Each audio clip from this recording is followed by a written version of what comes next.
আসলে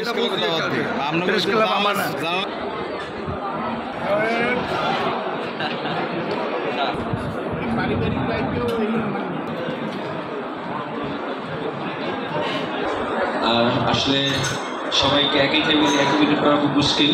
আমরা চেষ্টা করছি আজকের এই যে ঈদ উল ফিতর অনুষ্ঠান, এই অনুষ্ঠানকে আমাদের ফোর্স এবং তাদের সঙ্গে যে সেতুবন্ধন, এখানকার সকল সুশীল সমাজের প্রতিনিধি সবাই মিলে আমাদের আনন্দকে শেয়ার করার জন্য আজকের এই আয়োজন। আমরা আশা করি যে আমাদের ফোর্স এখানে আপনাদের উপস্থিতিতে সবাই ইন্সপায়ার হবে এবং সামনে কাজগুলো আরও সুন্দরভাবে এখানে সম্পন্ন করতে পারবে। আমি আপনাদের পটুয়াখালী জেলা পুলিশের সকল পুলিশ সদস্যের পক্ষ থেকে আপনাদেরকে ঈদ মোবারক জানাচ্ছি। আর এবং আজকের এই লাঞ্চে আপনাদের আমন্ত্রণ জানাচ্ছি।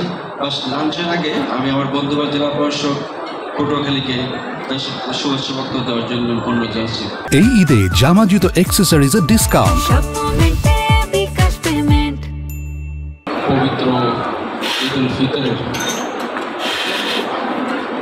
আজকে এই পুলিশ লাইন্স পটুয়াখালী কর্তৃক এবং আমার বন্ধুবর পুলিশ সুপার মহোদয়ের উদ্যোগে আয়োজিত এই মধ্যাহ্ন ভোজের পূর্বে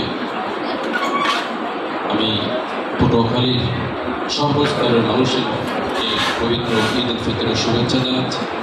আজকে এই মধ্যাহ্ন ভোজে উপস্থিত আছেন আমার বন্ধুবর পটুয়াখালী জেলার সুযোগ্য পুলিশ সুপার মহোদয়, উপস্থিত আছেন সিভিল সার্জন সহ চালক, স্থানীয় সরকার সহ সম্মানিত সরকারি কর্মকর্তাবৃন্দ, বিভিন্ন রাজনৈতিক দলের সম্মানিত নেতৃবৃন্দ, ছাত্র প্রতিনিধিবৃন্দ, পটুয়াখালী জেলার বিভিন্ন পত্রপত্রিকার সম্মানিত সাংবাদিকবৃন্দ, সুশীল সমাজের প্রতিনিধিবৃন্দ এবং তাদের জন্য আজকে আয়োজন আমাদের অত্যন্ত প্রিয় এবং তারা সবসময় পটুয়াখালী মানুষের পাশে থেকে তাদের জীবন এবং যানবাহন রক্ষার্থে ভূমিকা পালন করে পুলিশের সম্মানিত সদস্যরা। আসসালামু আলাইকুম। আপনারা জানেন যে যেহেতু আমাদের দেশ বেশিরভাগ মুসলমান, এটি আমাদের পুরো বাংলাদেশের মানুষের উৎসবে ধর্ম বর্ণ নির্বিশেষে সবার উৎসবে পরিণত হয়েছে। আজকে এই মিলন মেলায় আমি তার প্রতিফলন দেখতে পাচ্ছি। সব ধর্মের, সব বর্ণের, সমস্ত বাংলাদেশের পটুয়াখালীর সর্বস্তরের মানুষের এখানে সমাবেশ ঘটেছে। আপনাদেরকে জেলা প্রশাসনের পক্ষ থেকে আন্তরিকভাবে ধন্যবাদ জানাচ্ছি, ঈদ উল ফিতরের শুভেচ্ছা জানাচ্ছি।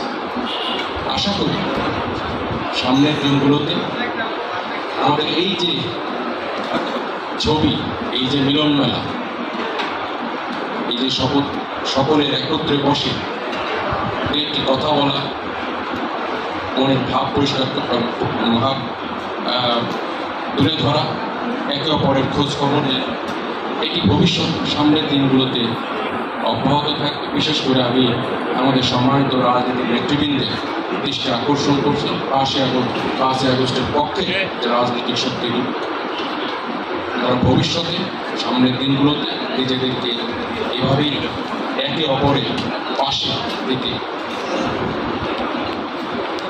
এই 24শে জুলাই আন্দোলনের যে চেতনা, সেই চেতনাকে সামনে রেখে বাংলাদেশ গড়া, নতুন বাংলাদেশ গড়ার প্রত্যয়ে কাজ করে যায়। আপনাদের প্রতি আকুল আবেদন রাখতে চাই। পরিবেশ পরিস্থিতি সুন্দর থাকবে, ভালো থাকবে এই কামনা করে আমি আমার বক্তব্য শেষ করছি।